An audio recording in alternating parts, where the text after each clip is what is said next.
bukan perawatan di rumah sakit. Dia yang kena ringan, sehingga dia merawat dirinya sendiri. Ingat, ini virus. Merawat dirinya sendiri, tak boleh ada kontak erat di situ. Dan harus ada yang menangani di situ, memberikan obat-obatan, ada kegiatan medis di situ. Apabila itu tidak bisa, tak boleh itu dilakukan isoman. Bukan isoman terus dia mengobati dirinya sendiri. Dokter saja ke rumah sakit, apalagi kayak saya ini yang bukan dokter. Pasti saya tidak tahu, akan menularkan keluarga, akan menularkan tetangga dan segalanya. Dia lebih buruk, lebih baik dia diobati tempat-tempat yang sudah kita siapkan. Oke ya, gantian. Ya, yang pasti penerapannya ini tentunya tidak jauh berbeda dengan PPKM darurat yang kemarin sempat kita laksanakan. Perbedaannya sedikit saja, hanya di beberapa kegiatan perekonomian yang sebelumnya tetap boleh ini dibuka, namun tidak boleh makan di tempat, harus take away, harus dibungkus. Hari ini diperbolehkan makan di tempat dengan batasan waktu 20 menit makan di tempat. Jam bukanya juga sudah kita tentukan, maksimal jam 9 malam.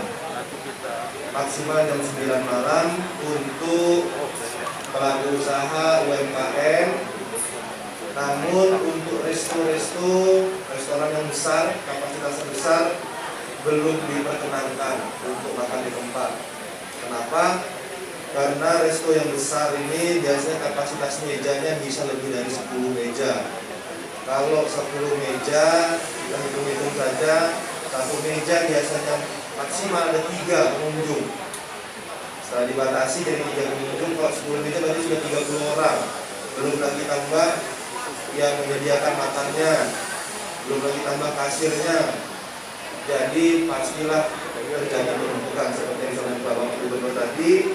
Intinya tidak ada kerumunan. Makanya resto-resto besar yang kapasitasnya bisa menampung mungkin 20 orang ke atas belum diperkenankan makan di tempat, tetap boleh buka, namun harus dibungkus atau take away. Itu teknisnya. 24 jam itu gimana, Pak? 24 jam gini, itu kan teknisnya sudah jelas. Take away sama drive thru itu beda. Take away itu orang tetap turun nunggu belanjaannya lagi dimasak atau lagi dibungkus, nunggu. Mereka turun dari kendaraannya, betul ya Bu ya? Kalau drive thru tidak turun dari kendaraannya, sistem drive thru itu sudah ada. Ya, mulai misalnya titiknya beda, bayarnya titiknya beda, ngambil makanannya titiknya beda, dan itu yang membeli tidak perlu turun dari kendaraannya. Tentunya beda perlakuannya antara take away dan drive thru. Tetap drive thru tetap 24 jam. Yang kita batasi jamnya sampai dengan jam 9 itu tadi. Kegiatan yang lain, kegiatan ekonomi lain kita batasi sampai dengan jam 9 malam. Itu. Soal penyekatan jalan gimana, Pak? Penyekatan jalan masih disampaikan Bapak Gubernur, Kota Medan menjadi ibu kota Provinsi Sumatera Utara. Semua kegiatan banyak terpusat di Kota Medan. Oleh karena itu kegiatan yang tidak terlalu penting harus bisa kita pilah-pilah untuk tidak dilaksanakan. Oleh karena itu penyekatan itu adalah salah satunya. Ini akan tetap kita laksanakan. Oke ya, Pak. Kita tahu bersama bahwa penanganan COVID-19 yang pertama adalah taati protokol kesehatan, terkhusus menggunakan masker. Ini yang harus mutlak. Yang kedua, vaksinasi ini mendukung sehingga meningkatkan imun, menjaga imun. Pada saat kita terinfeksi, kita lebih kuat, lebih kebal. Saat ini kita baru mencapai 14%.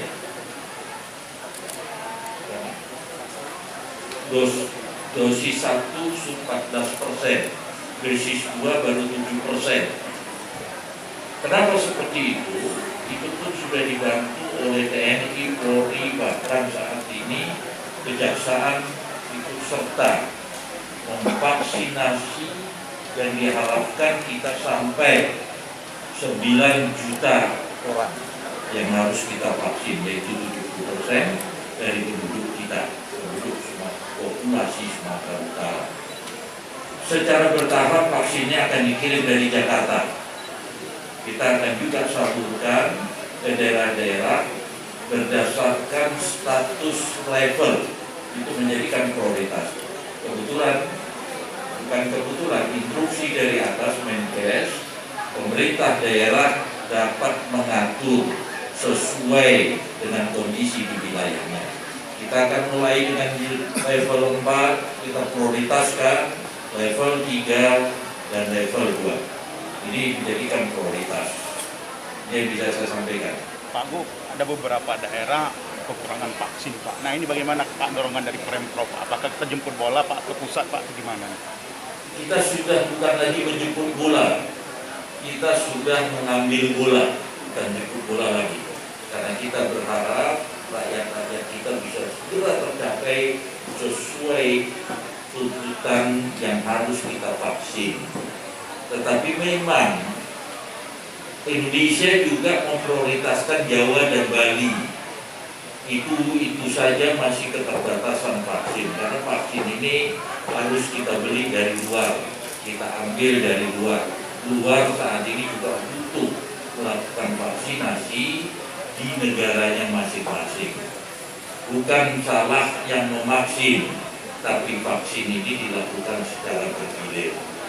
Saya katakan tadi, tolong ini disosialisasikan dan diedukasikan kepada seluruh masyarakat. Taatilah protokol kesehatan ini, sehingga kita bisa mengatur dengan segala kekurangan kita. Kita bisa mengatur dengan keterlambatan vaksinasi.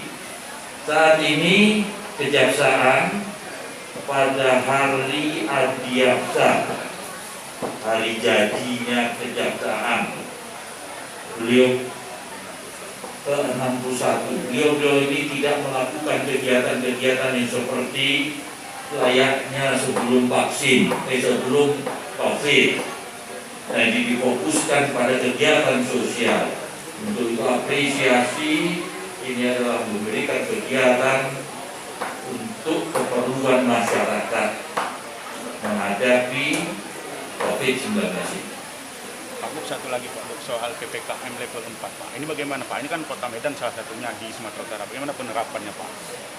Penyekatan tetap dilakukan dalam rangka mengurangi kerumunan. Intinya adalah kerumunan, itu yang dibatasi. Yang kedua, memastikan rakyat itu taat. Dia tak berkerumun, tetap harus taat menggunakan protokol kesehatan, termasuk yang melakukan kegiatan-kegiatan perekonomian. Dia bisa dibuka, diringankan, dimudahkan, tetapi tetap tidak boleh itu menjadikan klaster. Ada ketentuan-ketentuan nanti yang sudah kita berikan untuk wali kota, khususnya di Kota Medan, karena Kota Medan level 4. Yang perlu saya ingin sampaikan, kenapa Kota Medan ini level 4? Karena 33 kabupaten dan kota itu semua datang ke Medan, berobat, belanja, ataupun kegiatan-kegiatan lain. Itulah gunanya disekat sementara. Jangan lakukan itu dulu, karena nanti akan menjadi klaster. Kami adalah sayang kepada rakyat ini. Itulah yang dilakukan, dilakukan kegiatan. Nanti secara teknis sampaikan oleh Bapak Wali Kota. Bapak Wali Kota nanti yang menjawab. Oke? Pak, satu lagi Pak. Yo. Ini Pak kan sebelumnya kan ada PPKM mikro, kemudian PPKM darurat. Ada nggak evaluasinya Pak? Sehingga ini PPKM level 4 diberlakukan di Kota Medan Pak. PPKM darurat sudah tidak ada. Yang ada itu PPKM level 4.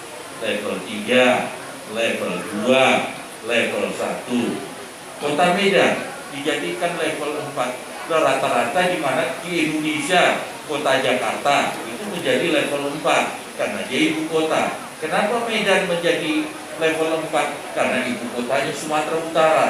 Wajar, salahnya sendiri dia jadi ibu kota. Kalau ibu kotanya Sumatera Utara itu di Siantar, mungkin yang level 4 itu Siantar.